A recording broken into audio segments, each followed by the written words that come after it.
Предлог законот за јавното обвинителство помина на првото читање, но во отсуство на опозициски пратеници во Собраниската комисија за политички систем и односи меѓу заедниците, низиниот председавач Љупчо Пренџов најави јавна расправа за овој долго очекуван реформски закон, за којот Министерството за правда рекоа дека ќе придонесе кон поквалитетно јавно обвинителство во државава.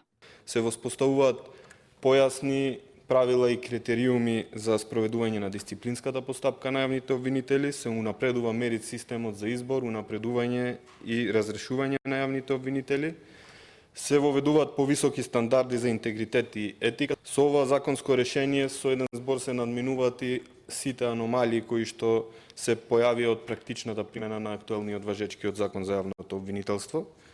Особено важно е што со законот се воспоставува појасна правна рамка за отчетност на јавните обвинители, без при тоа да се засегне во нивната независност и самостојност. Пратеничката од ВМРО ДПМН Иванка Василевска и пратеникот од СПМ Малиша Станковски посочија дека сепак предлог законот треба да се доуреди во определени области. Останува значајна загриженоста во врска со политизацијата на процесот на назначување или отпуштање. Има и негативни коментари за кои што законодавецот треба да обрати внимание, а тоа е дека според Венецијанската комисија тука недостасуваат вештини, на сегашните критериуми и недостасуваат специфични барања за менеджмент. Што ние изминативе години бевме навикнати да гледаме јавни обвинители кои што не постапуваат, бевме навикнати да гледаме едно јавно обвинителство кое што затоа се зборува чуваат документи во фиоки или слично.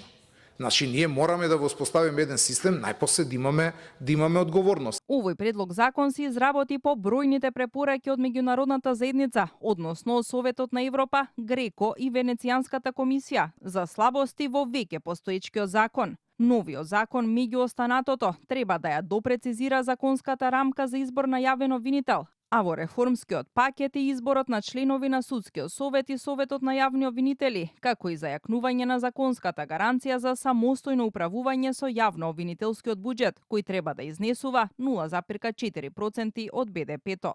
Во меѓувреме, на Комисијата за избори и именувања со 10 гласа за, без воздржани и против, Арбер Исаку и Сейфула Османи беа предложени од пратеникот Беким Ќоку од Вреди за кандидати за нов член на Судскиот совет. Арбер Исаку 8 години бил член на Советот на јавни обвинители, а во 2 наврати и негов заменик председател, додека пак Сейфула Османи бил истражен судија и судија за малолетници во Основниот суд во Гостивар. Кој од нив ќе добие мнозинство гласови, ќе одлучи собранието на предстојна пленарна седница.